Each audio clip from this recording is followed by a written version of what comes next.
Hello guys, अस्सलाम वालेकुम। कैसे हैं आप लोग? उम्मीद है आप लोग फिट होंगे, ज़बरदस्त होंगे, मज़े में होंगे, बढ़िया होंगे। और और बढ़िया तरीके से हमारे रिएक्शंस को एंजॉय कर रहे मेरा नाम होंगे। है तलहा। इट्स मी मोहसिन तो गाइस। गाइस, रमनन सागर जी की श्री कृष्णा एपिसोड नंबर 27 का पार्ट नंबर 3 लेकर आ चुके जो हैं गाइस गाइस। लास्ट पार्ट था वो बहुत ही इंटरेस्टिंग, बहुत ही अमेजिंग और बहुत ही कमाल का था। हमने मामा कंस की मूर्खता तो देखी ही देखी, और उसके बाद कृष्णा जी के अल्फाज भी सुने। उन्होंने कहा कि जो जो हो हो रहा रहा है है होने दो। हो और लेने तलहा दो। भी इससे बड़ा अफसर मामा कंस को नहीं मिलना था कि नारद जी अंतिम बार उन्हें ये बताने आए कि आपका अंतिम समय समीप आ रहा। समीप तो तो सब नज़र ही आ रहा है मोहसिन अब भाई अब तो। और ये आपको आखिरी मौका मिल रहा है कि आप अभी भी अपनी रक्षा कर और लें और प्रभु के शरण शरण में में आ जाए। आ और जाए। कैसी मोहसिन भाई, कैसी मूवमेंट है कि वहाँ रमानंद सागर जी ने कहा कि कृष्णा जी अब और बड़े हो रहे हैं। बिल्कुल। और उससे पहले हमें ये सीन दिखाया गया क्योंकि उसी एज में उन्होंने मामा मामा कंस कंस की का वध हैप्पी करना बर्थडे है। टू यू की थी और गाइस, गाइस। हमें एक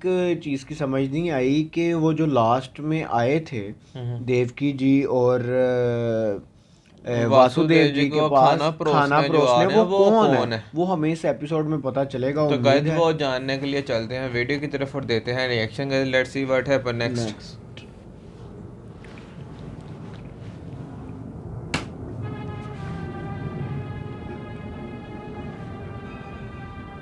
सही है।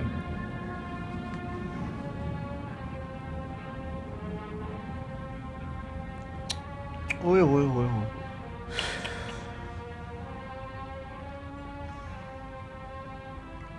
वो बैठे बैठे ही सोए हुए हैं।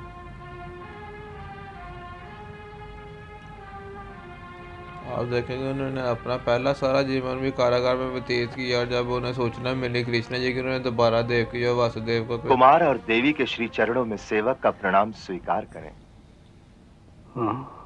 हम्म।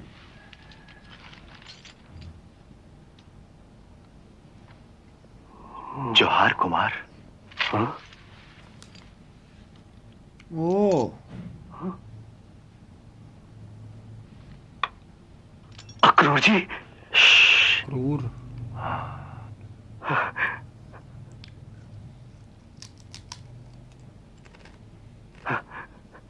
आइए।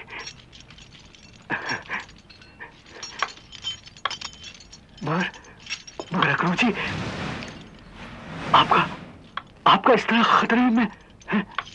देवी रोहिणी का आदेश था कि मैं स्वयं ही आपसे मिलकर बात करूं। देवी रोहिणी का? सब सब कुशल तो है ना? हाँ कुमार, सब कुशल है।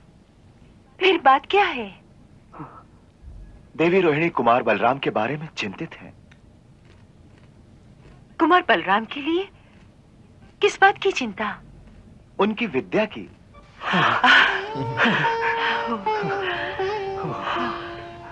वो सोचती हैं कि बलराम की विद्या अध्ययन का समय आ चुका है। वहां गोकुल में दिन भर ग्वालों के साथ गैया चराते फिरते हैं। ये उन्हें बिल्कुल अच्छा नहीं लगता। उनका कहना है कि राजघरानों के बच्चों को शास्त्र विद्या भी और शस्त्र विद्या भी, हर प्रकार की विद्या में पूर्ण होना चाहिए। आइए, इसी बारे में आपका मत जानने के लिए उन्होंने मुझे आपके पास भेजा है। हाँ।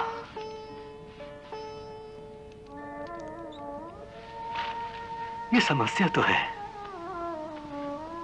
परंतु इस समस्या का कुछ समाधान तो करना ही पड़ेगा कुमार। समाधान? समाधान कैसे होगा? उन्हें किसी गुरुकुल में भेजना तो खतरे की बात है। तनिक सोचिए, दूसरे विद्यार्थी जिज्ञासा करेंगे तो वो क्या कहेंगे? किसके पुत्र हैं? नहीं नहीं, और कोई उपाय नहीं। उन्हें उसी तरह छुपकर गोकुल में ही रहना होगा। छुपकर रहना तो ठीक बात है, परंतु उसका यह अर्थ तो नहीं कि उन्हें अपने राजकुल के अनुसार विद्या ग्रहण नहीं करना चाहिए। यह काम छुपकर भी तो हो सकता है। आखिर आप कहना क्या चाहते हैं? है? आपकी योजना क्या है?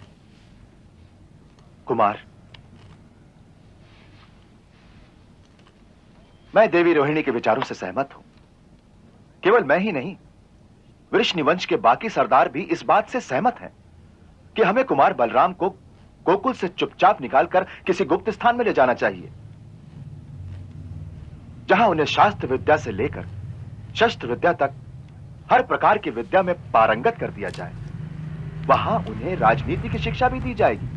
राजनीति की शिक्षा भी दी जाएगी। कुमार, हमें इस बात को नहीं भूलना चाहिए कि वो स्वयं शूर वंश के ज्येष्ठ राजकुमार हैं। हाय हाय हाय हाय। और सारे वृषणवंश यादव उन्हें अपने भावी राजा के रूप में देखते हैं।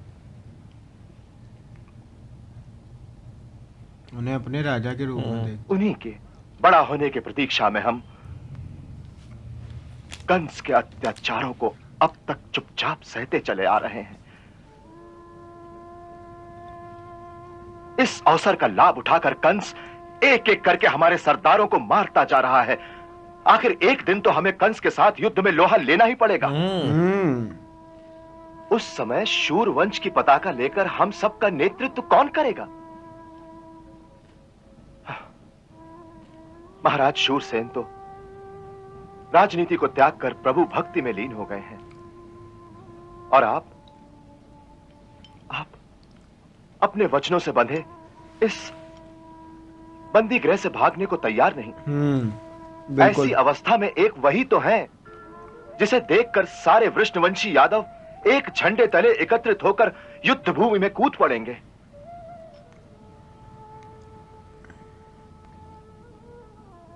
परंतु अपनी इस योजना की चर्चा आपने देवी रोहिणी और नंद भैया से की? हाँ, हम तीनों ने 2 दिन तक इसी योजना पर मंत्रणा की थी। अच्छा। फिर वो दोनों भी यही समझते हैं कि कुछ ऐसा ही करना चाहिए, परंतु इस बात का निर्णय उन्होंने आप पर छोड़ा है। वो आपकी आज्ञा के बिना कुछ नहीं करेंगे कुमार। अक्रूर जी, केवल आप बलराम के बारे में बात कर रहे हैं, छोटे के बारे में नहीं सोचते? वो भी तो राजकुमार है। कृष्ण भी राजकुमार है, इसीलिए मैंने कृष्ण और बलराम दोनों के बारे में योजना बनाई थी, परंतु उसमें एक समस्या आ गई। क्या? कृष्ण का रहस्य केवल हम जानते हैं, नंदराय और यशोदा नहीं जानते। जब मैंने कृष्ण के बारे में कहा तो नंदराय जी ने साफ कह दिया कि हम कृष्ण को नहीं भेजेंगे। क्यों? उसे विद्या की आवश्यकता नहीं है, परंतु नंदराय जी का कहना है कि कृष्ण ने विद्या ग्रहण करके क्या करना है? वो तो ग्वाला है, उसने तो जीवन में गैया ही चरानी है। सो एक ग्वाले का गुरु और गुरुकुल से क्या काम? न उसके बाप दादा कभी पढ़ने गए थे, न वो जाएगा। बस अब उसका उत्तर मैं क्या देता देवी? उनको पता नहीं ना कि वो ही तो इस पर रोहिणी दीदी ने ज्ञान क्या के कहा? ब्रह्मांड है। देवी रोहिणी का भी यही विचार था कि कृष्ण को साथ ले जाने की क्या आवश्यकता है। पहले से ही कृष्ण के चमत्कारों से उत्तेजित होकर कंस उन्हें मारने के लिए कई प्रकार के दैत्यों को भेजता रहता है। यदि कृष्ण वहां से कहीं चले गए तो कंस उन्हें खोजता हुआ वहां पहुंच जाएगा जहां बलराम है। इससे बलराम का जीवन संकट में पड़ सकता है। दीदी को अपने पुत्र का मोह है, कृष्ण के प्राणों की चिंता नहीं। देवी, आप ये क्यों भूल जाती हैं कि देवी रोहिणी कृष्ण को नंदराय यशोदा का ही पुत्र समझती हैं। उन्हें यह रहस्य मालूम नहीं, अन्यथा वो उसके लिए भी जोर देती कि उन्हें भी राजकुमारों जैसे शिक्षा दी जाए। आप चाहें तो उन्हें इस रहस्य से अवगत करा दिया जाए। नहीं नहीं, अभी नहीं। अभी उन्हें पता चल गया तो कृष्ण के प्रति उनका व्यवहार एकदम बदल जाएगा, जिससे किसी को भी संदेह उत्पन्न हो सकता है। गुप्त वो आ गए हैं सैनिक।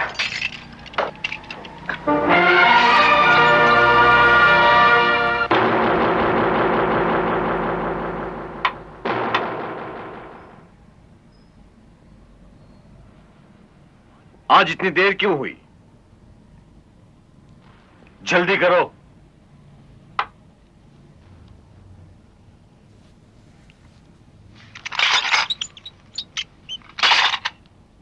दीदी को बताने या ना बताने का निर्णय तो होता रहेगा। सही बात तो ये है कि कंस की दृष्टि कृष्ण पर है, सो वो जहां रहेगा उसके प्राणों का भाई रहेगा। इसीलिए आप छोटे भाई को संकट में छोड़कर बड़े भाई को सुरक्षित स्थान पर ले जाना चाहते हैं और दोनों भाइयों को अलग कर देना चाहते हैं। अलग कर देना चाहते देवी, बुद्धिमानी तो यही कहती है। हाँ क्रूर जी, अब आप सत्य बोले। लेकिन क्या आप समझते हैं कुमार बलराम छोटे भाई को छोड़कर आपके साथ आएगा? उसमें भी एक समस्या है देवी। देवी रोहिणी का कहना है कि वो दोनों दो शरीर एक प्राण है, उनको अलग किया गया तो वो प्राणहीन हो जाएंगे। नंदराय जी भी ऐसा ही सोचते हैं। तो बस निर्णय हो गया। क्या आप उन दोनों को वहीं रहने देंगे? यही हमारा निर्णय है। परंतु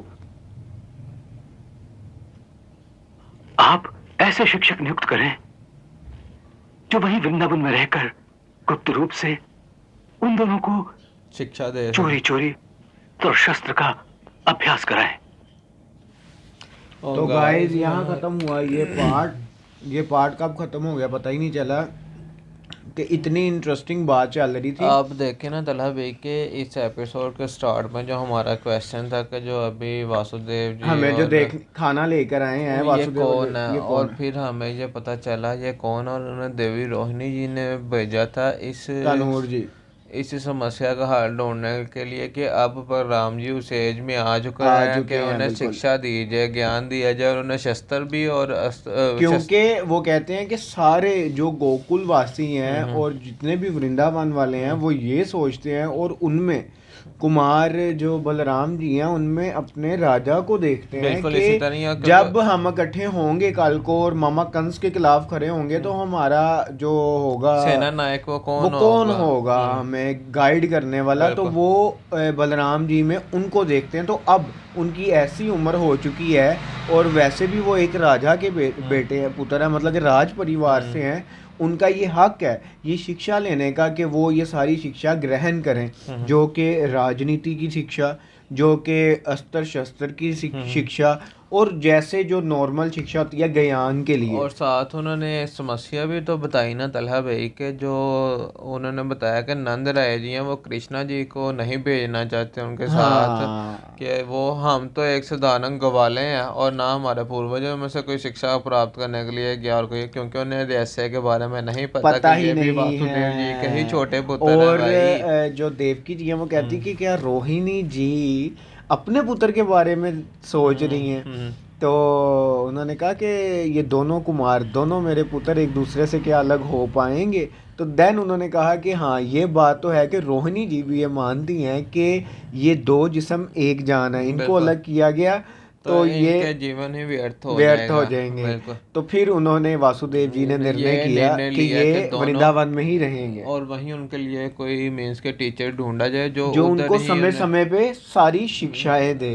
और जब ये यार बार बार कह रहे थे ना कि वो क्या कृष्णा मेरे छोटे बेटे को ज्ञान नहीं प्राप्त होगा, तब मेरे माइंड में एक ही बात आती थी कि यार उन्हीं के पास तो सारी सृष्टि का ज्ञान है। आप देखें ना कि जब उन्होंने कहा कि अब ये समय आ गया कि यशोदा मैया को भी सच्चे के बारे में ज्ञान नहीं अगर उन्हें बता दिया गया तो अभी ही उनके प्रेम में परिवर्तन आ जाएगा। तो गाइस यहाँ तक अगर ये वीडियो अच्छी लगी तो इसको लाइक शेयर कमेंट और हमारे चैनल को सब्सक्राइब करना मत भूलिएगा। तो गाइस मिलते हैं नेक्स्ट वीडियो नेक्स्ट पार्ट के साथ। Love you.